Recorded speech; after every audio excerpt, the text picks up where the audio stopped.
안녕하십니까. 공인중개사 부동산 공시법 강의하는 김병렬입니다. 자, 올해 2024년도 감정평가사 부동산관계법규에 공시법이 또 출제가 됐는데 올해 감평사에 어떤 문제가 출제됐는지 한번 확인하고 해설하고 정답 확인해 드릴게요. 자, 28번서부터 지적법이 시작됩니다. 자, 공간정보 구축 및 관리 등에 관한 법령상 지목. 자, 우리 지목은 법에 딱 정해져 있죠. 요거를 지적도 임야도에는 약식으로 부로 표기하잖아요. 자, 주차장은 차로 씁니다. 차. 자, 주는 주유소용지가 있죠. 주유소용지는 주로 쓰기 때문에 주차장은 차로 쓰기 맞아요. 자, 양어장 양 이거 의외로 많이 나옵니다. 양어장 양. 자, 어일 리는 없잖아요. 양. 자, 유원지는 원입니다. 원. 자, 유는 유지가 있거든요. 유지. 요거랑 구별하셔야 되겠죠. 네. 자, 공장용지 장 이거 많이 나옵니다. 공장용지 장. 자, 공 그러면 공원이 있죠. 공원. 자, 주유소용지는 주입니다. 주. 유는 유지가 있기 때문에 유는 유지가 따로 있죠. 유지. 그죠? 그다음에 주차장은 차니까. 그래서 이거 조금 헷갈리게 만들어 놓은 거죠. 그래서 틀린 것은 5번이 되겠습니다. 자, 29번 보시죠. 29번. 자, 등록 전환 신청할 수 있는 거. 자, 요거 좀 조심하셔야 됩니다. 이게 이제 개정됐는데 개정된 지 한 4년 정도 됐는데 이제 드디어 처음 나온 거예요, 이 문제가. 보통은 중개사 시험에 지적법이 먼저 출제되고 이제 간평사 쪽으로 넘어오는 경향이 있는데 이거는 간평사에서 먼저 나왔습니다. 처음 나온 거예요, 지금. 자, 등록 전환이요. 원래는 지목 변경을 수반한다라고 했었거든요. 근데 지금은 그런 게 없어졌어. 건축법상 건축 허가나 신고를 했다. 그러면 등록 전환 대상이 된다. 그죠? 또 산지관리법에 따라서 산지 사용 허가, 또 일시 사용 허가 마찬가지예요. 산지 사용 허가 신고. 일시 사용 허가 신고. 자, 이 경우도 등록 전환 대상이 된다. 그죠? 예. 개발행위 허가를 받았다. 개발행위 허가를 받았다. 이런 경우에도 등록 전환 대상이 된다. 그죠? 허가나 각종 신고가 있으면 등록 전환 대상이 된다. 이렇게 개정이 됐어요. 이게 바로 출제가 처음 된 겁니다. 자, 도시군 관리 계획서에 따라서 토지를 분할했다. 뭐 그 도시 지역에 편입된 부분이 있잖아요. 그런 부분은 등록 전환 해줘야지. 이것도 원래서부터 있던 규정이거든. 그다음에 5번 대부분이 다 등록 전환되어서 나머지를 계속 존치한 게 불합리할 때 이것도 등록 전환이 된다. 이거 원래 있던 거예요. 원래 있던 거. 그죠? 자, 이거 원래 있던 거예요. 그다음에 새로 들어온 거. 자, 근데 4번이 왜 틀렸냐? 진짜 치사한데요. 사실상 형질 변경되었으나 지목 변경할 수 없는 경우. 이것도 원래는 되는 건데요. 말장난을 친 게 지적도에 이렇게 돼 있어요. 그래서 임야도에 등록된 게 형질 변경되었으나 지목 변경할 수 없다. 그러면 임야도에서 지적도로 옮겨가는 게 등록 전환이잖아요. 근데 지적도에 등록되는데 뭐하러 등록 전환 하겠어? 그래서 이게 틀린 거죠. 4번. 조금 치사하긴 한데 어쨌든 처음 나온 질문들이 있었다는 게 의미가 있는 문제입니다. 자, 30번 보시죠. 30번. 자, 지목에 대해서 옳은 거 찾는 거죠. 자, 지목 설정할 때 필지마다 하나의 지목. 자, 1필 1목이죠. 1필 1목 원칙으로 가는 겁니다. 맞는 말이에요. 자, 이 영구적 건축물 중 송유시설 부지. 자, 그러면 지목을 잡종지로 하게 돼 있어요. 맞는 말이에요. 네, 건물의 용도가 변경됐다. 자, 건물의 용도가 변경되면 지목 변경을 할 수가 있다.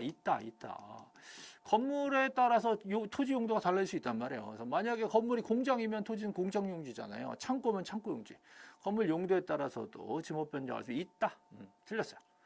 자, 소관청은 지목 변경을 하려면 시도지사 승인을 받아야 된다. 틀렸어요. 자, 시도지사 승인을 받는 경우는요. 지번 변경.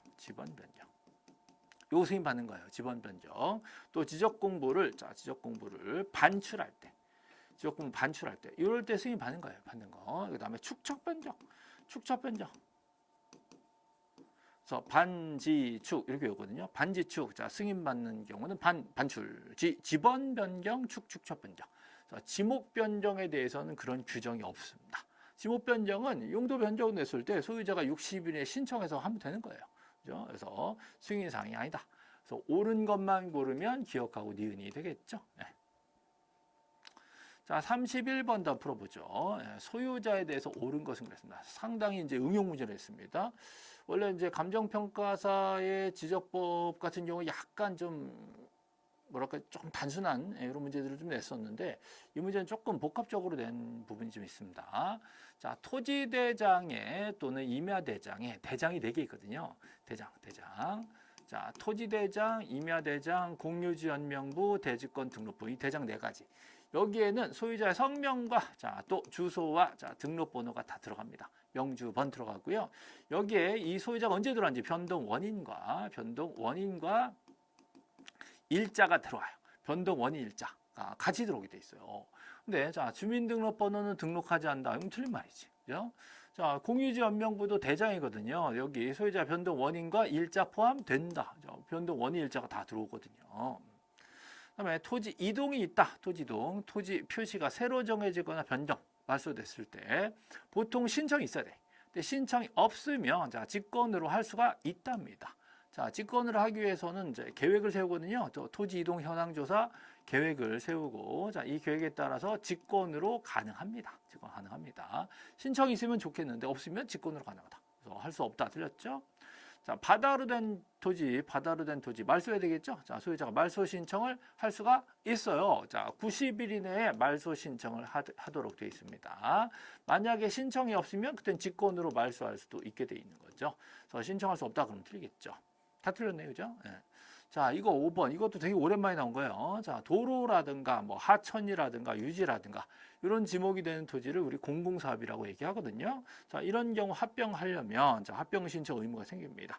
만약에 소유자가 안 하면 자, 그 사업 시행자가 대위 신청이죠. 대위 신청. 대신할 수 있다. 이거 맞는 말이 됩니다. 공공사업이라든가 그죠? 자, 주택법상 공동주택 부지라든가 국가나 지자체 땅이라든가 그죠? 또 채권자가 또 대위할 수 있게 돼 있어요. 그래서 요거 대위 신청 이거 되게 오랜만에 나온 지문입니다. 그래서 5번이 이제 맞는 말이 되는 거죠. 이렇게 해서 이제 4문제 지적법 나왔고요. 이제 등기법 요것도 상당히 응용돼서 되게 잘 만든 문제가 되겠습니다. 되게 세련되게 신경 많이 써서 만든 문제예요. 자, 법인이 아닌 사단에 대해서 비법인이죠. 간평사에 이거 자주 나오더라고요. 비법인 사단재단에 대해서 옳은 거 찾기입니다. 자, 등기에 대해서 비법인 사단재단 대표자나 관리인을 권리자 의무자한다. 이게 왜 틀렸냐? 대표자나 관리인은 일종의 대리예요. 그러니까 얘네가 당사자가 되면 안 됩니다. 그 사단이 권리자나 의무자가 되게 돼 있어요. 대표자 관리는 대리로서 처리하는 것뿐이에요. 본인이 아니란 말이죠. 비법인 사단, 자, 이 교회나 종중의 경우 등록번호, 주민등록번호가 없잖아요. 그래서 이거를 새로 자, 시장, 군수, 구청장한테 받습니다. 소재지 안 따져요. 아무데나 시장, 군수, 구청장.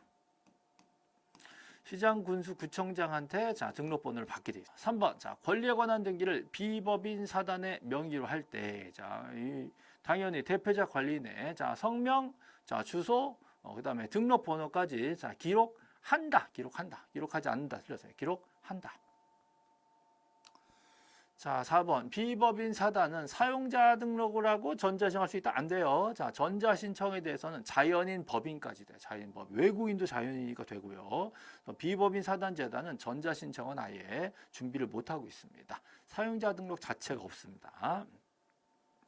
5번. 비법인 사단의 대표자나 관리인이 등기를 신청한 경우 등기한 등기를 마치면 자, 등기필 정보가 나오겠죠? 옛날 말로 땅문서 나오겠죠? 요거는 대표자나 관리인에게 자, 통지를 하게 돼 있습니다. 이게 맞는 말이 됩니다. 5번이 정답이죠. 이것도 되게 아마 요 지문 자체는 뭐 거의 안 나오던 건데 처음 나오지 않았나 싶어요. 그래서 5번이 답이죠. 자, 33번 보겠습니다. 자, 옳은 거 찾기죠. 옳은 거. 자, 임차권은 원래 등기할 수가 있단 말이죠. 자, 원래 등기할 수 있다면 자, 가등기도 할 수가 있다요. 임차권뿐만 아니라 저당권 가등기, 전세권 가등기, 뭐 지상권 가등기, 등기될 수 있는 모든 권리는 당연히 가등기가 가능한 겁니다. 그래서 1번은 맞네요. 바로 끝났습니다. 자, 2번 등기관이 등기를 마쳤어. 어디가 틀렸나 봅시다. 자, 신청할 권한이 음자가 신청한 거를 발견했어. 자, 등기가 마쳐졌는데 자, 신청할 권한이 없는 자가 신청했다. 이러면 이거는 관할 위반도 아니고 등기할 사항이 아닌 경우에 해당되지도 않고 그럼 이거는 이미 실행됐잖아요. 실행됐으면 어쩔 수 없는 거야. 이거는 직권마서 자체가 될 수가 없는 겁니다. 실체관계에 부합하면 유효가 될 수 있는 등기이기 때문에 이미 마쳤다. 유효가 될 수 있는데 이거 직권으로 거두면 큰일 난다. 그래서 이 경우는 직권마서 자체가 안 되기 때문에 통지가 뭐가 없는 거예요. 이 경우는 본인들이 실체 관계를 따져가지고 소송으로 해결해야지. 이건 직권으로 등기관이 나설 문제가 아니란 말이죠. 만약에 관할이 완전 틀렸다. 내지는 등기할 사항이 아직 아니다. 등기할 사항이 아예 아니다. 이럴 때는 그냥 직권말소 절차로 들어가는 겁니다. 요거는 그 사항은 아니란 말이죠. 자, 환매특약 등기는요, 뭐 이해관계고 뭐가 다 필요 없고요. 자, 무조건 부기 등기로 하는 거예요. 무조건 부기 등기. 환매특약 등기는 소유권 이전 등기 들어갈 때 같이 붙어 들어가게 딱 돼 있어요. 동시에. 그죠?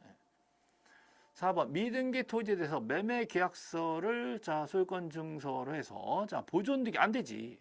보존 등기는 내가 첫 소유자다 이게 필요하거든요. 그래서 매매 계약서 가지고는 첫 소유자라는 소리가 아니잖아요. 승계받은 증거인데 이걸로는 안 됩니다. 그래서 보존 등기는 대장을 들고 오거나 뭐 판결문을 들고 오거나 이런 걸로 수용됐다는 걸 미등기를 수용했다는 걸 들고 오거나 이런 걸 들고 와서 보존 등기를 하는 거지 매매 계약서로는 안 됩니다.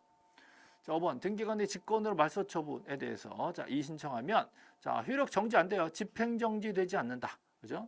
아니 지금 이거 가지고 이의신청 가지고 집행정지가 들어가면 뭐 일종의 무슨 가등기 같은 역할을 할 수 있단 말이죠. 안 됩니다. 자, 이거 이의신청하더라도 집행정지 효력은 없다라고 보셔야 돼요. 집행정지 되지 않는다.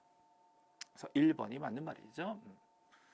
자, 이의신청 그러니까 기간 제한도 없잖아요. 언제든지 할 수 있잖아요. 대신에 언제 낼 수 있는 대신에 집행정지도 안 되니까 본인이 원하시면 빨리 하시라 이런 취지로 만들어 놓은 겁니다. 집행정지력이 없다. 자, 34번 볼까요? 자, 옳지 않은 거. 자, 등기관이 접수번호의 순서에 따라 등기사무를 처리한다. 이거 맞죠? 예, 접수번호 순서에 따라서 일을 하게 돼 있다. 접수를 빨리 해야지. 그죠? 등기관이 등기사무를 처리했어. 처리한 등기 누구인지 알 수 있는 조치를 하는 거죠. 이걸 식별보호라고 합니다. 누가 처리했는지 책임 소지가 나와야 된단 말이에요. 자, 토지등기부, 건물등기부는 연구보전한다. 당연하죠. 등기부는 연구보전. 두 가지로 나눠져 있어요. 토지등기, 건물등기. 등기부를 편성할 때 한동 건물을 구분한 건물이다. 그러면 전부에 대해서 한 개의 기록을 사용한다. 맞죠? 맨날 나오는 거예요. 폐쇄한 등기 기록도 요즘은 다 전산 처리가 된 거죠. 그래서 어디서든지 열람이 가능합니다. 그래서 자, 지금 틀린 것은 2번이에요. 2번. 자, 35번까지 풀어보죠. 자, 부동산 등기 법령상 구분 건물. 자, 구분 건물 등기 자주 나오죠. 간평사에서. 자, 등기관은 구분 건물인 경우 건물 등기 기록 표제부에 도면번호 기록한다. 그렇죠. 도면번호. 구분 건물이 처음 보존 등기 들어갈 때는 일반 건물이랑 다르게 일반 건물 딱 하나 할 때는 그림 필요 없어요. 근데 구분 건물이면 안에 어떻게 생겼냐? 그림 갖고 와 이렇게 돼요. 그래서 구분 건물이 보존 등기 들어갔기 때문에 그 표제부에다가 도면번호가 같이 들어가게 되어 있는 겁니다. 일반 건물 하나일 때는 도면 필요 없어요. 구분 건물이면 도면 필요합니다. 일반 건물 여러 개면 또 도면 필요해. 소재도 어디 있니? 이게 필요해. 근데 이거는 구분 건물이니까 하나라도 안에가 여러 개로 나눠져 있기 때문에 도면이 필요한 겁니다. 그 도면이 들어갔으면 그 표제부에다가 도면번호 몇 번 이렇게 기재가 되는 거죠. 자, 구분 건물, 한동 건물에 속하는 전부가 멸시됐다라고 하면 다 끝났잖아요. 이럴 때는 구분 건물 소유권 등기 명의는 한동 건물에 속한 다른 구분 소유권의 명의인을 대위해서 어차피 다 끝났으니까 다 같이 오기 힘드니까 대위 규정을 준 겁니다. 전체 멸시를 대위해서 신청할 수가 있도록 해준 거죠. 슬픈 얘기네요. 그죠? 자, 한동 건물에 속하는 일부, 자, 이거 공식이에요. 일부 보존 등기, 그러면 바로 나머지 표시 등기 이렇게 해서, 자, 동시 신청하도록 돼 있다. 나머지에 대해서는 대위하면 되도록 대위 규정을 또 같이 두고 있어요. 그래서 여러 번 출제해야 됩니다. 이거 왜 이렇게 좋아하는지 모르겠는데, 여기저기 시험에서 이 질문 자주 나오니까, 그냥 공식으로 외우세요. 일부 보존, 나머지 표시는 동시 신청이다. 그럼 나머지는 대위 신청이다. 이렇게 해서, 대위 신청에도 자주 나오고요. 구분 건물 등기에도 자주 나오는 지문이에요. 자, 정답이 4번인데요. 대지권이 등기된 건물이래. 그 뭐 건물 대지권이 붙었단 말이에요. 붙었어. 분리가 안 돼. 분리가 안 되는데 건물만 저당을 잡아? 이러면 안 되지. 그죠? 건물 저당 잡으면 토지에도 저당 효력이 같이 미치게 되는 거지. 건물 만에 관한 저당 설정 계약과 저당 설정 등기는 안 된다. 안 된다. 이거 요즘에 많이 나오고 있습니다. 그래서 요거 4번이 틀린 거고요. 예. 구분 건물은 전유 부분마다 고유 번호를 부여합니다. 전유 부분이 개별적으로 거래되는 부분이잖아요. 거기다가 번호를 하나씩 붙여놔야 되니까 당연한 얘기입니다. 예, 개별 건물로 취급하니까. 또 지금은 자 4번이 틀린 거죠. 이렇게 해서 자, 올해 2024년에 감정평가사 공시법 관련 문제만 한번 풀어봤습니다. 이 부분도 제가 해마다 검토를 하는데 올해 조금씩 또 약간 난이도를 높여가는 게 아닌가. 각종 시험에서 다들 난이도 높이는데 요것도 조금 종합 문제로 그동안에 조금 좀 미흡한 문제들이 좀 있었는데 꽤 세련된 문제로 많이 발전하고 있는 이런 걸 볼 수 있습니다. 자, 여기까지 올해 24년도 간평사 공시법 문제 해서 마쳤습니다.